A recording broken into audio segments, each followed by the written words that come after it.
సుకన్య మేము చాలా సంవత్సరాల నుండి చేసాము. నేను రిటైర్డ్ అయ్యానండి.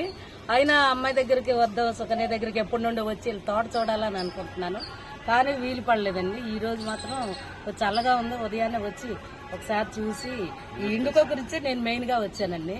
కానీ ఆర్గానిక్స్ తో పండించిన పంటలు చాలా బాగున్నాయి. మాకు కూడా అన్ని సుకన్య ఆకుకూరలు కూరగాయలు అన్ని ఇచ్చిందండి. చాలా హ్యాపీ అండి.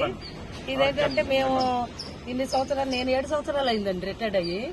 కానీ అక్క ఒకసారి రండి అక్క, చూడండి అక్క అని ఎప్పుడు అడుగుతుంటది. నేను ఫోన్ లో చూడటమే కానీ దగ్గరేనండి ఇల్లు, అయినా రాలేకపోతున్నాను. ఈ రోజు ఈ ఇండుకో వల్ల నాకు చాలా హ్యాపీగా ఫీల్ అవుతున్నా. ఇక నుండి నేను కూడా ఈ ఇండుకో పెట్టుకోవాలని అనుకుంటున్నాను. మా అక్క అండి వెరైటీ వంటలు వండుకొని వచ్చేదన్నమాట మీటింగ్ అంటే. నేనైతే క్యారేజ్ ఎత్తుకెళ్లేదాను కదా, నా క్యారేజ్ కూడా అక్కే కట్టుకొని ఒక మనిషికి ఏం కావాలి అవన్నీ వాటర్ బాటిల్, పప్పులో 4 రకాలు వేసి నాకు ఒక క్యారేజ్ సపరేట్ గా, మళ్ళీ నాకు తినడానికి అన్ని సపరేట్ గా పెట్టుకుని ఆమె క్యారేజ్ నా క్యారేజ్ మోసుకొని అలాగే వెళ్ళేవాళ్ళం అనమాట. ఇప్పుడు మధ్యలో ఒక 7 years గ్యాప్ వచ్చింది. అయినా సరే ఎప్పుడు ఫోన్ లో మాట్లాడుతూనే ఉంటాం, కలుస్తానే ఉంటాము. అంతే చాలా హ్యాపీగా ఉందండి మా సుకన్యని ఈ రోజు మేము కలవటం.